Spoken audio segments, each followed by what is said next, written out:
Voilà, soyez les bienvenus. Que la paix de Dieu règne dans vos cœurs ce matin. Jésus est le roi des rois, il est le Seigneur des seigneurs. Voilà, nous allons continuer sur la prière. C'est très important, oui, comme message. La prière, c'est quelque chose de très important pour la vie d'un croyant. Nous voulons vraiment que nous puissions prier. Et ce matin, le thème, c'est prier selon la volonté de Dieu. Parce qu'on peut prier humainement, on peut prier charnellement, mais Dieu exauce quand on prie selon sa volonté.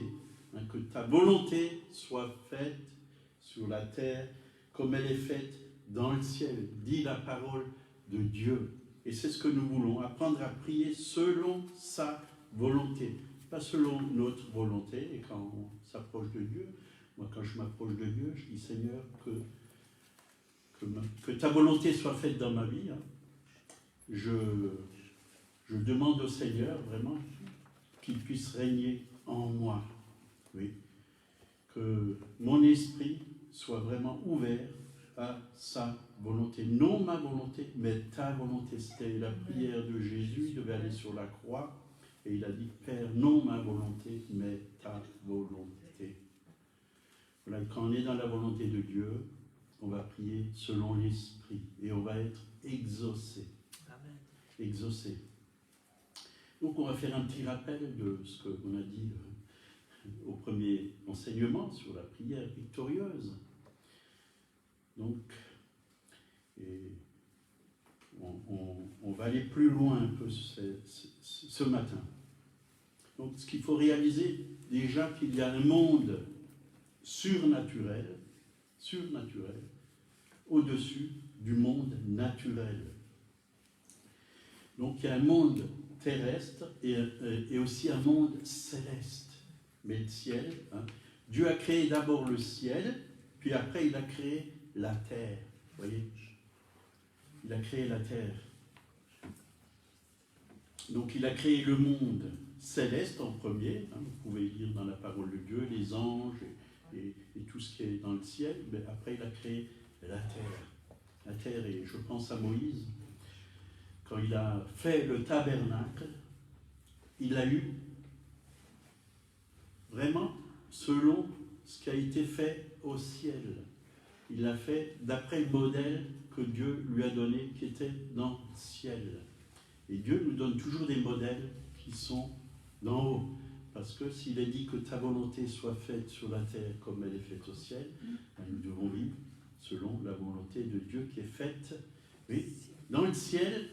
Et nous devons la mettre en pratique, cette volonté, sur la terre. Qu'est-ce qui se passe au ciel en ce moment ? Il y a la louange, il y a l'adoration, il y a toutes sortes de choses. Si vous prenez le livre d'Hébreux, qui nous dit que nous sommes approchés, oui, vraiment de cette nuée de témoins. Et il y a la nuée de témoins, mais il y a Dieu avant tout. Il y a le Père, il y a le Fils, il y a la nuée de témoins, il y a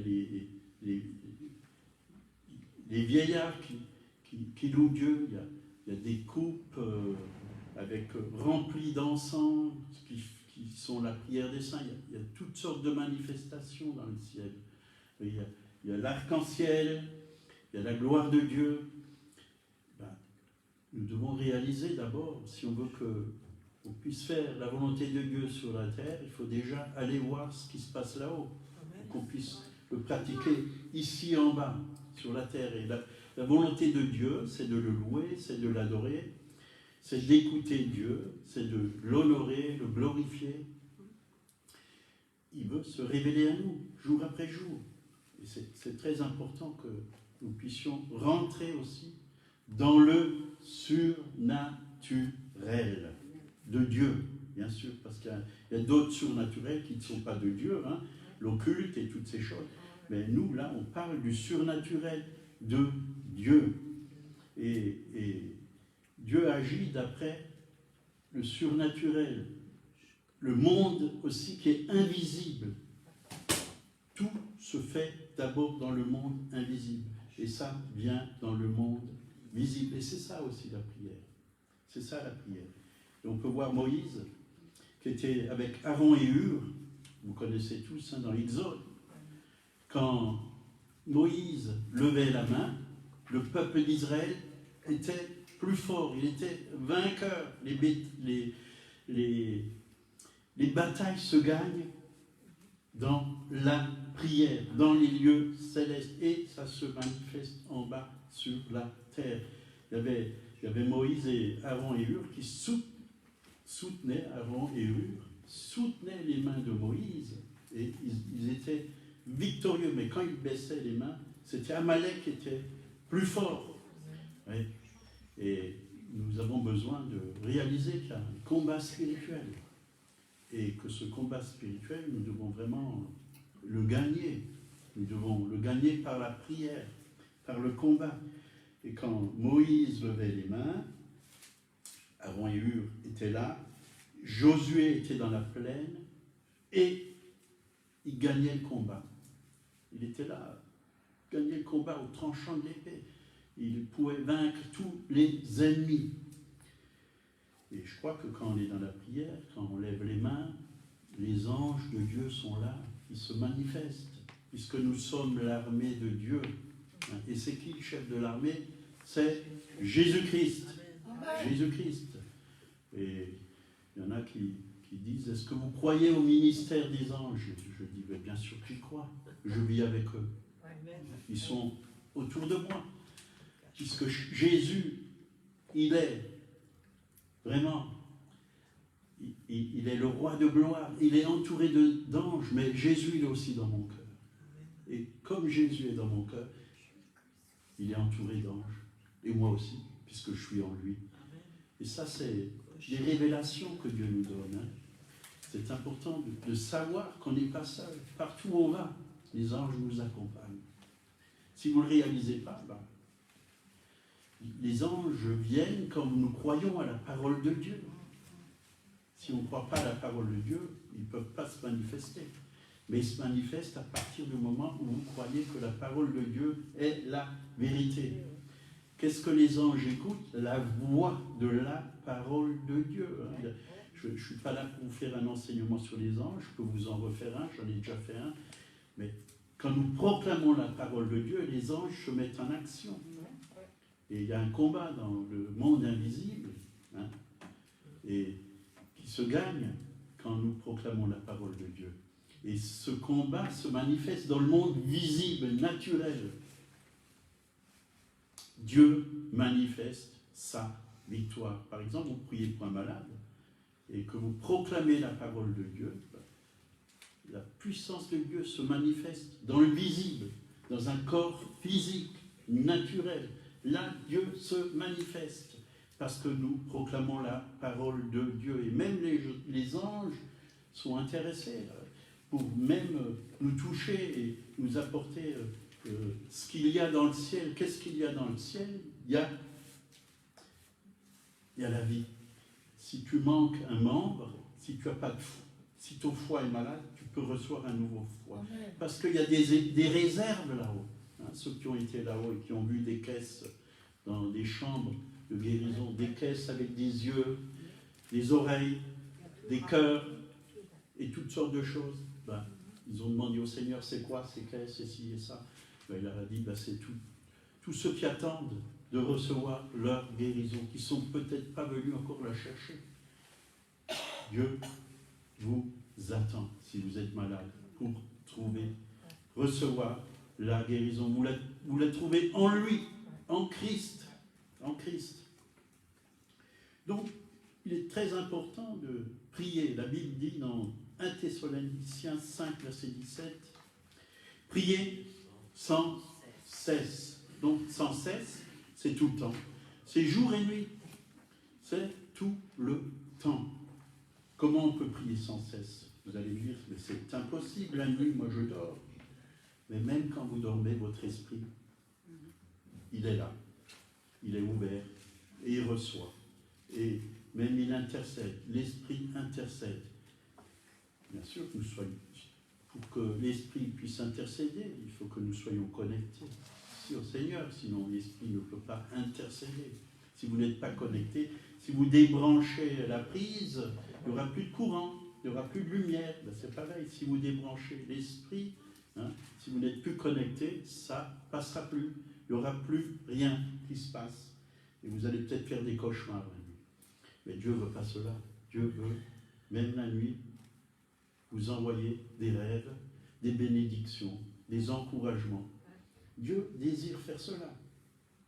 Donc la dernière fois, j'avais dit, une prière efficace est faite depuis les cieux vers la terre. Et non depuis la terre vers le ciel. Et c'est vrai qu'un jour, j'avais lu quelqu'un qui disait, voilà, il y a un peintre qui était en train de nettoyer un plafond, et puis il avait du mal avec son éponge, il frottait, il prenait la spatule et il devait gratter. Gratter, c'était un plafond d'église.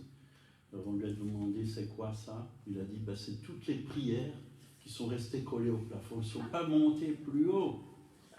Il ne faut pas que ça en soit ainsi. Nous devons aller avec Christ. Éphésiens dit qu'il nous a ressuscités ensemble et nous a fait asseoir ensemble dans les lieux célestes en Jésus-Christ. Et c'est de là-haut, assis, que nous devons prier. Assis dans les lieux célestes avec Christ. Oui. C'est de là-haut, comme je l'ai dit la dernière fois, on voit mieux sur la terre. Vous voyez, l'astronaute qui était sur la terre et qui s'est converti, il avait, quand il était en mission pour Jésus-Christ, il avait une petite boule comme ça, une balle de, je crois, tennis, quelque chose, il l'emmenait toujours avec lui. Il a dit, là-haut, la terre, c'est comme cette petite balle. C'est tout petit. Alors les problèmes, là-haut, c'est tout petit. Et grand, Dieu, il est tellement grand. Alors, comment il ne pourrait pas exaucer nos prières? Dieu exauce nos prières. Et moi, je le crois. Je le crois. Donc, on est aussi au-dessus de toutes les principautés, au-dessus des esprits méchants qui sont dans les lieux célestes. Le deuxième ciel, nous sommes dans le troisième ciel. Et ces puissances sont sous nos pieds parce que Jésus les a vaincus à la croix. Il les a mis sous nos pieds, dit la parole de Dieu. Et c'est important que nous prions d'un lieu de victoire. Et Jésus était assis, assis. Et nous sommes assis avec lui, donc nous sommes dans le repos. Quand on est assis, c'est qu'on est assis dans le repos. On se repose. On se repose sur quoi? Sur l'œuvre accomplie de la croix.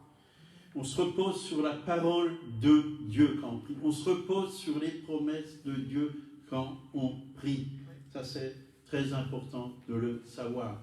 Parce qu'on peut... La Bible dit de combattre le bon combat de la foi. Donc, s'il y a un bon combat, c'est qu'il y en a aussi un mauvais, où on se fatigue, où on n'en peut plus.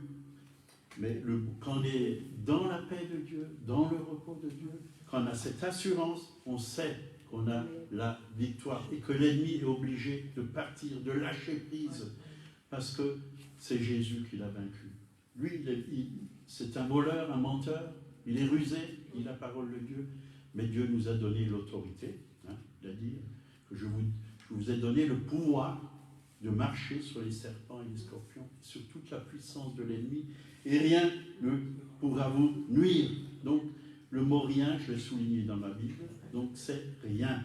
Ni un homme, ni le diable, ni les soucis, ni les problèmes, ni la maladie. Rien ne pourra vous nuire. Et ça, il faut le croire. Amen. Amen. Nous sommes dans un royaume qui est supérieur au royaume naturel, au royaume de ce monde, à tous les royaumes qui sont dans ce monde, supérieur. Le royaume éternel détermine ce qui se passe dans le royaume temporel, c'est-à-dire sur la terre. Il est dit dans 2 Corinthiens 4, 18, « Nous ne regardons point aux choses visibles, mais à celles qui sont invisibles, car les choses visibles sont passagères, et à celles qui sont invisibles, car les choses visibles sont passagères, et les invisibles sont éternelles.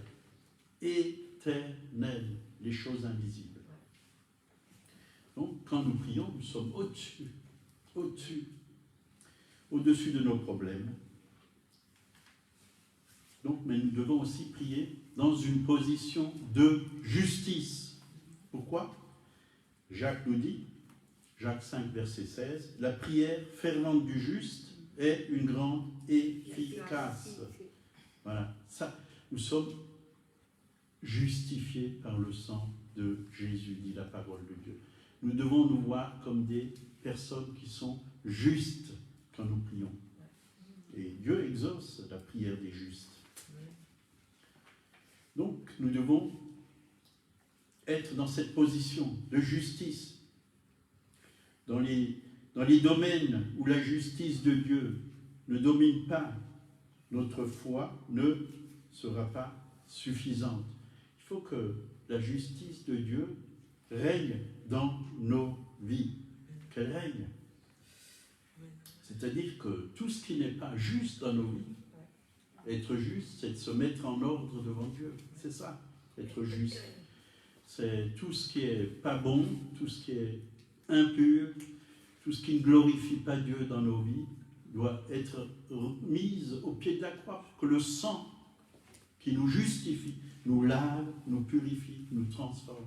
Et quand vous êtes dans cette position de justice, Dieu va vraiment exaucer vos prières. Vous n'avez pas besoin d'attendre 36 000 ans, parce que d'ici 36 000 ans, on ne sera plus là, de toute façon. Mais Dieu peut se manifester, et parfois même instantanément. Il y a beaucoup un miracle, bien souvent, quand vous voyez Jésus, quand il faisait des miracles, tous ceux qu'il touchait étaient guéris, dit la parole de Dieu. Il y avait tous ceux qui s'approchaient de lui recevaient leur guérison. Et Dieu veut que l'Église retrouve cette dimension de miracle. Regardez, quand Jésus a multiplié le pain et le poisson, il a tellement multiplié de choses, il a aussi changé l'eau en vin, ça s'est fait instantanément. Au fur et à mesure où les gens prenaient dans le panier, ça a été chaque fois remplacé. Et ça n'arrêtait pas d'être remplacé. Le poisson qui était pris, il y en a un autre qui se mettait à la place. Et les gens, au fur et à mesure où ils prenaient le pain et le poisson, Dieu multipliait. Ça, il n'y a que Dieu qui peut faire ça. Ça, c'est la gloire de Dieu.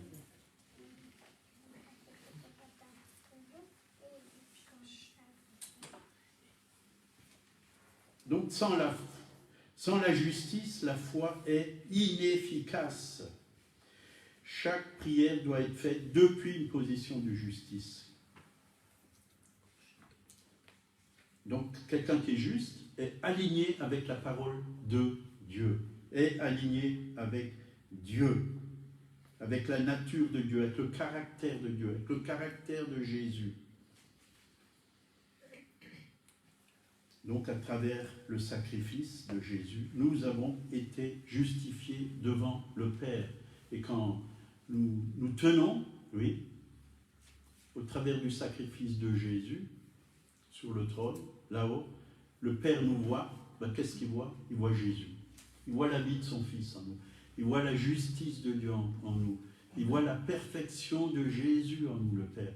Parce que l'œuvre, elle a déjà été achevée il y a 2000 ans à la croix de Golgotha. Il n'y a plus rien à ajouter. C'est fait. C'est fait. Et nous devons rentrer dans cette dimension où vraiment nous réalisons qu'en Christ, c'est fini le péché. Nous avons été totalement libérés du péché, purifiés, lavés. Le péché a été jeté au fond de la mer et ce panneau existe. Pêche interdit. Ne cherchons plus ce qui a été jeté au fond de la mer. D'ailleurs, Dieu ne s'en souvient plus. Vis-à-vis du péché, Dieu a une mauvaise mémoire. Amen. Juste vis-à-vis du péché. Là, sinon, il a une très bonne mémoire, croyez-moi. Parce que lui, il a oublié tous nos péchés. Dans le psaume 103, c'est marqué. Dieu nous a fait grâce pour toutes nos transgressions, tous nos péchés. Donc, être justifié, cela signifie que nous sommes pardonnés et purifiés de toute iniquité. Il n'y a pas un péché que Dieu ne peut pas nous laver, nous purifier, ôter de nous. Même si vous faites un meurtre, Dieu, il est là. Il vous pardonne si vous lui demandez pardon. Et si Dieu pardonne, nous devons aussi pardonner. Moi, j'ai entendu un témoignage, une femme, oui, qui est allée prendre dans ses bras quelqu'un qui a tué sa fille. Ben, c'est qu'elle a vraiment pardonné. C'est qu'elle a vraiment pardonné. Et nous aussi, nous devons pardonner. Si Dieu a pardonné, nous devons pardonner. Nous devons avoir le même cœur que Dieu, que le Père. Donc, notre position de juste détermine si nous sommes exaucés ou pas. S'il y a un domaine de notre vie où nous ne sommes pas dans la position de justice que Jésus nous a conquise, oui, pour nous, l'ennemi aura un droit légal de nous accuser devant Dieu. Alors, ne donnons pas à l'ennemi le droit de nous accuser devant Dieu. Il aura un droit légal. Oui. Parce que, voilà, on lui a ouvert une porte et il peut nous accuser. Le péché ouvre la porte au malin.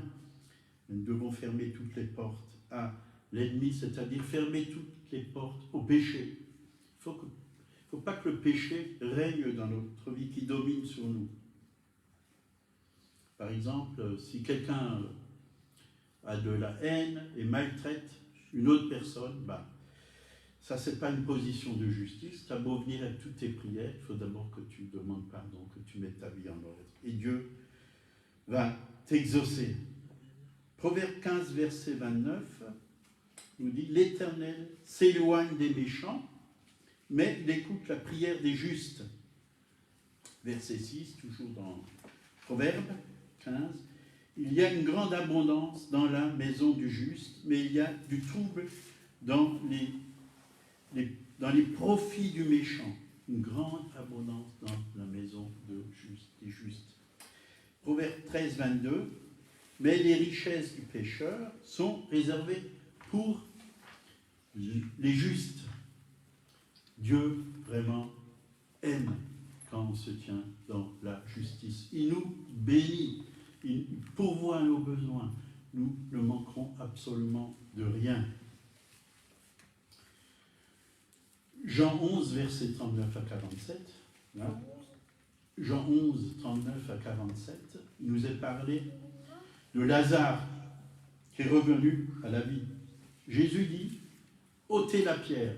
Marthe, la sœur du mort, lui dit, Seigneur, il sent déjà, car il y a 4 jours qu'il est là. Vous voyez, ça ne devait pas sentir bon. Au bout de 4 jours, ça empestait toute l'atmosphère. Jésus lui dit, ne t'ai-je pas dit que si tu crois, tu verras la gloire de Dieu. Ils ôtèrent donc la pierre, et Jésus leva les yeux vers en haut, et dit, Père, je te rends grâce de ce que tu m'as exaucé. Vous voyez, la prière, elle était déjà exaucée. Tu m'as exaucé. Il n'avait même pas encore demandé à Lazare de sortir, mais il a déjà dit, parce qu'il savait. Jésus était saint, juste, sans péché, pur devant Dieu. Il était agréable à son Père. Il obéissait toujours à son Père. Il écoutait son Père. Et tout ce qu'il faisait sur terre, il le faisait parce qu'il le voyait faire en son Père. Je te rends grâce de ce que tu m'as exaucé. Pour moi, je savais que tu m'exauces toujours. Vous voyez, toujours, toujours. Vous voyez, si nous sommes dans cette position de juste, nous serons toujours exaucés. Amen. Toujours exaucés. Mais j'ai parlé à cause de la foule qui m'entoure, afin qu'ils croient que c'est toi qui m'as envoyé. Ayant dit cela, il cria d'une voix forte, « Lazare, sors !» Et le mort sortit. Moi, je n'aurais pas marqué ça dans la Bible, le mort sortit. Le vivant sortit. Puisqu'il n'était plus mort. J'ai réfléchi sur ce passage, j'ai dit, c'est pas logique.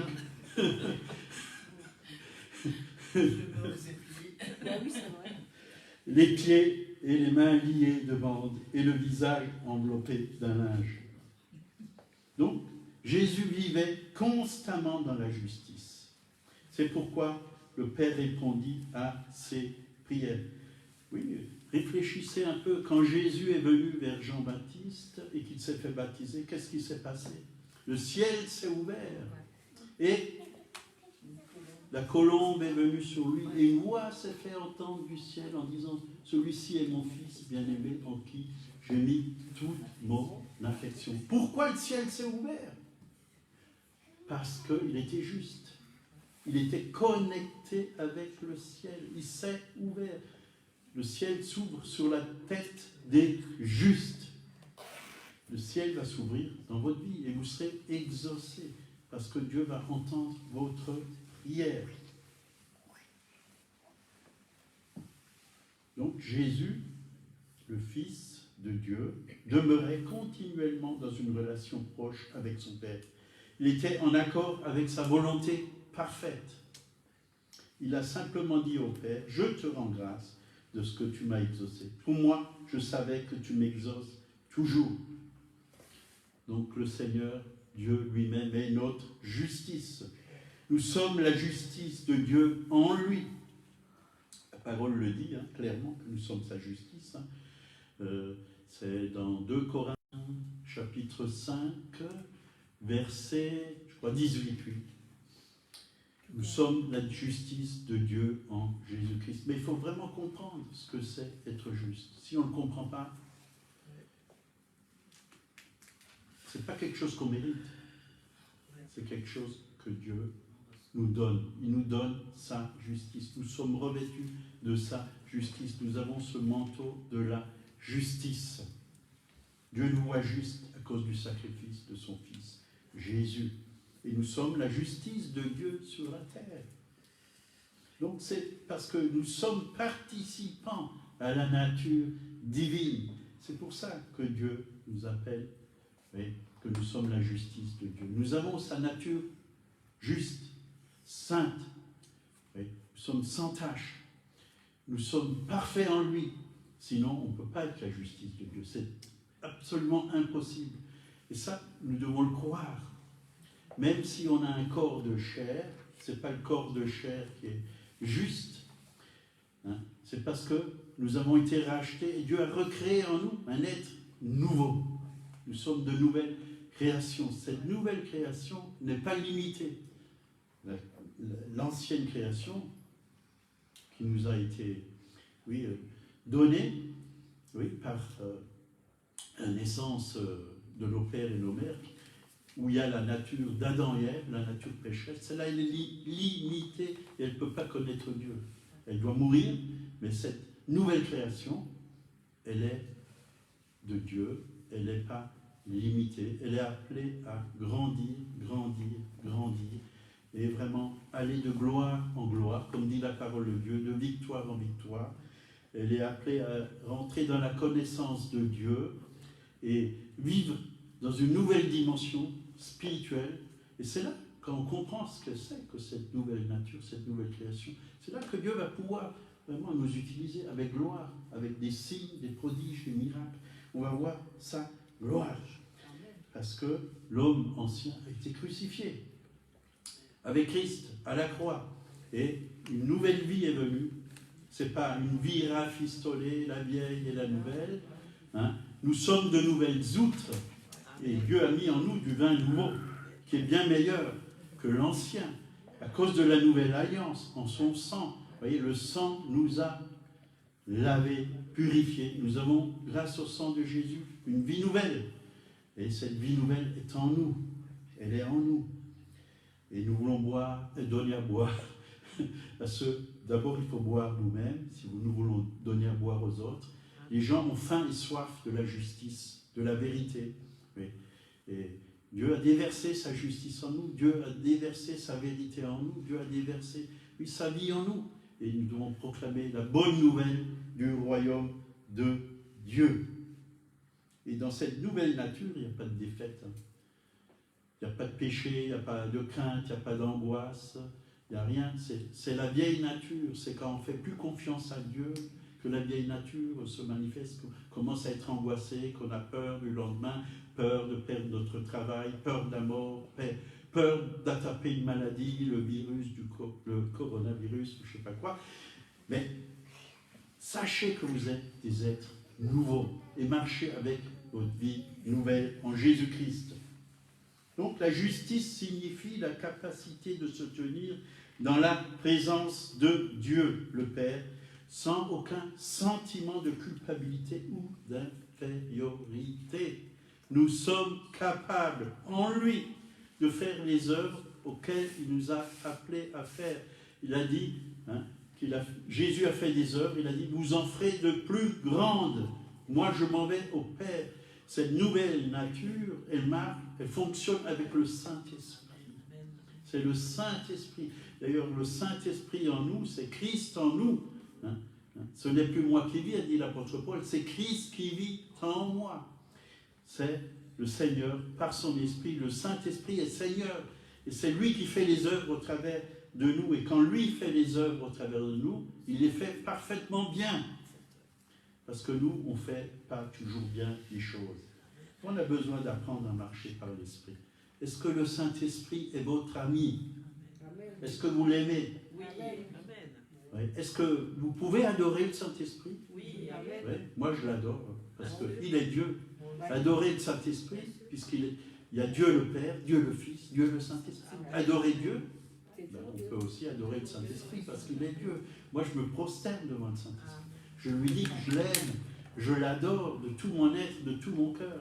Et il y a plein de doctrines qui disent « Ah non, on ne peut pas adorer le Saint-Esprit. » C'est faux. La parole, Dieu est esprit. Donc on peut l'adorer de tout notre cœur. Et vous verrez, si vous adorez le Saint-Esprit, vous allez rentrer dans une nouvelle dimension de puissance et de gloire. Parce que l'Esprit de Dieu est aussi l'Esprit de gloire. Alléluia. C'est aussi l'Esprit du Père, c'est aussi l'Esprit du Fils. C'est la Trinité en nous. En nous. 1 Jean, chapitre 4, verset 17. Tel il est, tel nous sommes dans ce monde. C'est en cela que l'amour est parfait en nous, afin que nous ayons de l'assurance au jour du jugement. Tel qu'il est, tel il est. Il est comment le Seigneur? Il est en haut, sur le trône. Il est glorieux, il est rayonnant, il est rempli, de gloire, il est rempli de puissance, il est rempli de paix, de joie, d'amour. Tel il est, tel nous sommes dans ce monde. Il est, avec cette vie de ressuscité en haut. Nous aussi, nous avons été ressuscités avec lui. Nous avons la vie en nous, nous avons la puissance, nous avons sa gloire, sa joie, sa paix, son amour. Nous devons réaliser qui nous sommes. Si vous ne savez pas qui vous êtes, alors vous êtes foutus. Si vous ne connaissez pas votre identité, le diable vous en donnera une. Il va vous dire, vous êtes un petit minable, ou une petite minable. Alors que non. Non, on est des fils et des filles. On est des rois, on règne avec lui, on est assis sur le trône avec lui. On est des héritiers de Dieu. Qu'est-ce qu'on hérite? Dieu lui-même, sa vie. Alléluia. Amen. Alors quand vous êtes dans cette dimension, l'ennemi il tremble. Il tremble, il part. Vous le voyez par derrière, en train de fuir. S'il vient par un chemin, il fuira par 7 chemins, dit la parole de Dieu. 1 Jean 5, versets 14 et 15. Nous avons près de lui cette assurance que si nous demandons quelque chose selon sa volonté, il nous écoute. Quelque chose que nous lui demandions, nous savons que nous la possédons. La chose que nous lui avons demandée. Amen. Voyez. Ça, c'est la prière de la foi, la prière victorieuse, la prière qui est alignée sur la volonté de Dieu, la prière qui est alignée sur les promesses de Dieu. Dieu le fait. Vous voyez, il y a un lieu ici en France qui s'appelle Dieu le fit. Et j'ai vu à la télé cette semaine, j'ai dit c'est vrai, Dieu l'a fait. Pourquoi ça s'est appelé Dieu le fit? Parce que je crois qu'il y avait une peste dans le temps et Dieu est intervenu, ils ont prié et Dieu l'a fait. Il a enlevé la peste. Ben, Dieu peut enlever le coronavirus de ce pays, de l'Alsace, de votre foyer, de vos entreprises. Nous devons croire. Dieu le fait. Dieu le fit. Et quand vous voyez l'eau changer en vin, hein, c'est Dieu qui l'a fait. C'est pas l'homme. Et le vin est encore meilleur. Et c'était pour la fin. C'est à la fin, oui, des temps que Dieu va donner le meilleur pour son Église. Parce qu'il prépare son Église aux noces de l'agneau. Mais ayez de l'huile. Soyez des vierges sages, non des vierges folles. Prenez des réserves. Et comment prendre des réserves? La prière, la lecture de la parole, la mise en pratique de la parole de Dieu. Et vous allez voir que vraiment vous allez être des influenceurs sur cette terre. Beaucoup de gens vont être influencés par votre vie. Moi, je disais encore à Monique, cette femme, Maria Budervort, quand elle prêchait dans un lieu à 80 km, les gens étaient touchés. Tellement la gloire de Dieu était en elle. Les gens, dans leur maison, tombaient au sol, convaincus de péché, pleuraient, alors qu'ils ne la voyaient pas. Hein? Alors jusqu'à Belfort, j'ai dit jusqu'à Strasbourg, jusqu'en Allemagne et jusqu'à Épinal, Dieu peut vraiment nous utiliser quand nous annonçons avec la puissance de Dieu, la parole de Dieu. C'était une femme, vous voyez, le ministère de la femme. N'empêchons pas les femmes d'exercer leur ministère. Amen. Et il n'y a pas que les femmes, les enfants aussi. On a tous un service devant Dieu, parce qu'il nous a tous appelés. On a tous des richesses que Dieu a mis au fond de nous. Donc, il répond aux prières, hein, quiconque prie en accord avec sa volonté, pour que nous puissions prier depuis les cieux vers la terre. Nous devons être unis et en harmonie avec le Père. Notre esprit doit être aligné avec le Saint-Esprit et demeurer en nous. Amen. Amen. Nous sommes un seul esprit avec Dieu, le Père, le Fils et le Saint-Esprit. Psaume 42, verset 8. Un flot appelle un autre flot au bruit de tes ondées. Toutes tes vagues et tes flots passent sur moi.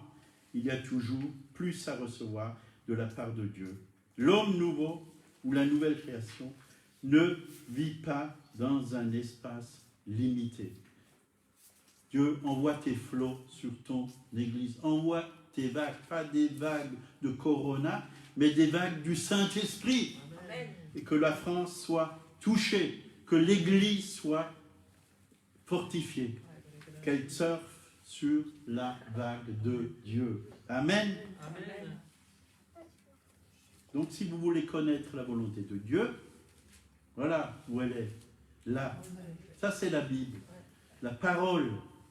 Là, Dieu, hein, qui était la parole, elle était auprès de Dieu. Elle est venue, oui, dans ce monde au travers, elle s'est faite chair. Elle est venue sur terre au travers de Jésus-Christ. Hein. Toute la parole de Dieu est la volonté de Dieu. Là, il y a les promesses de Dieu. Là, il y a la volonté de Dieu. Vous voyez, Dieu est tellement bon qu'il a donné à des hommes d'écrire, oui, inspirés par le Saint-Esprit, d'écrire ces livres qui sont dans la Bible. Il y a plusieurs livres, 66 je crois. Oui. Il y a plusieurs livres, mais je pense qu'il en existe d'autres, qu'on n'a pas mis dedans, qu'on n'a pas toujours reconnus, mais je pense qu'il y en a d'autres et des bons. Là, on trouve la volonté de Dieu. Alors, si vous voulez connaître la volonté de Dieu, lisez la Bible. Amen. Lisez la parole de Dieu. Le Saint-Esprit va vous révéler sa parole. Luc 5, versets 12 et 13. Jésus était dans une des villes, et voici, un homme couvert de lèpre, l'ayant vu, tomba sur sa face, et lui fit cette prière. Seigneur, si tu le veux, tu peux me rendre pur. Jésus étendit sa main, le toucha et dit, je le veux, sois pur, aussitôt sa lèpre le quitta. Donc le lépreux a dit, si tu le veux. Il ne connaissait pas la volonté de Dieu.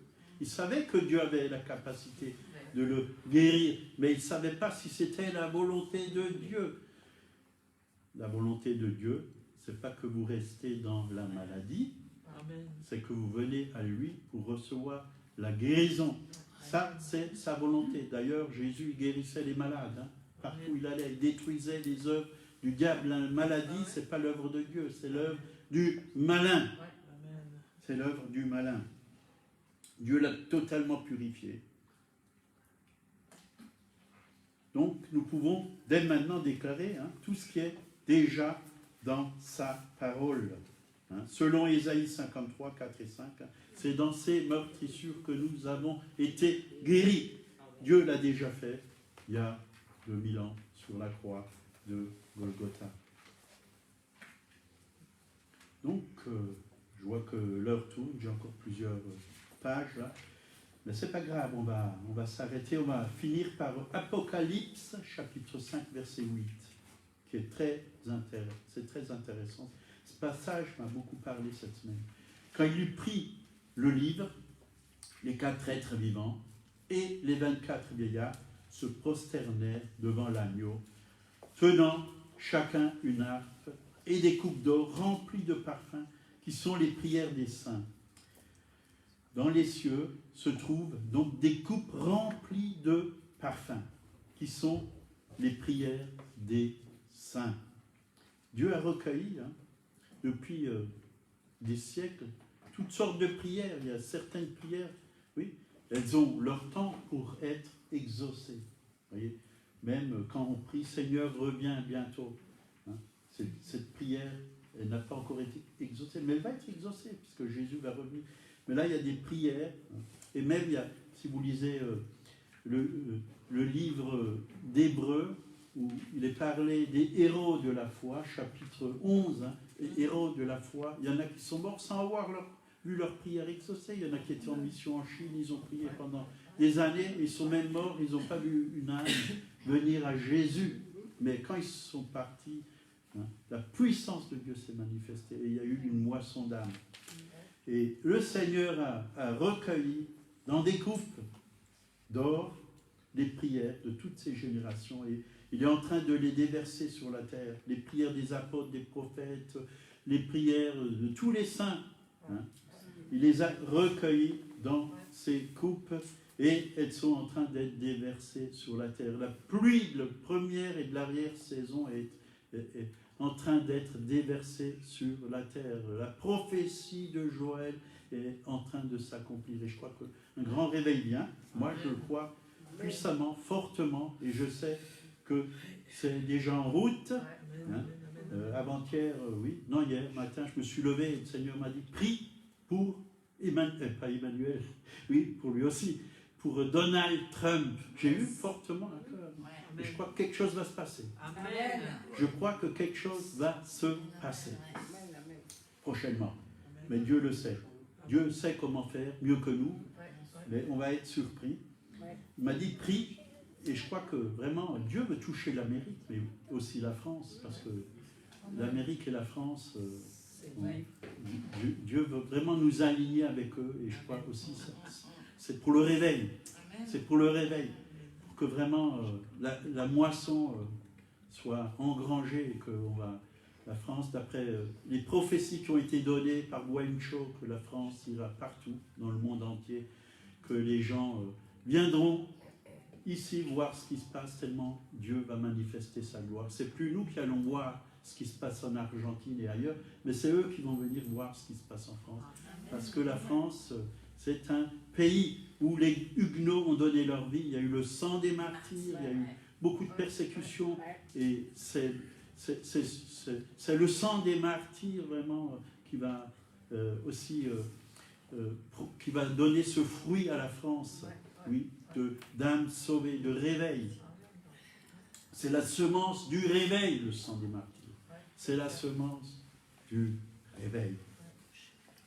On va voir de grandes choses, et des choses qui vont peut-être nous dépasser, et attention de ne pas juger ce que Dieu fait Parce que Dieu ne va pas faire ce qu'il a fait avant exactement de la même manière. Il va faire les choses autrement. Et parfois, ça va nous dépasser. Et certains vont dire, mais ça ne vient pas de Dieu. Attention de ne pas juger, critiquer. Matthieu 6, 10, que ton règne vienne, que ta volonté soit faite sur la terre comme au ciel. Donc nous sommes dans les temps où toutes les prophéties seront accomplies, où toutes les prières seront vraiment exaucées. Un déversement surnaturel commence, oui, quand nous connaissons la volonté de Dieu et que nous demeurons en elle. Voilà, on va s'arrêter là. Tellement de choses à dire. Voilà. Après. Voilà. Je vous salue tous au nom du Seigneur. Soyez bénis. Si on ne se voit pas, je vous souhaite un joyeux Noël. Très bonne fête de fin d'année, de nouvel an. Soyez dans la paix et sachez que Jésus vous aime.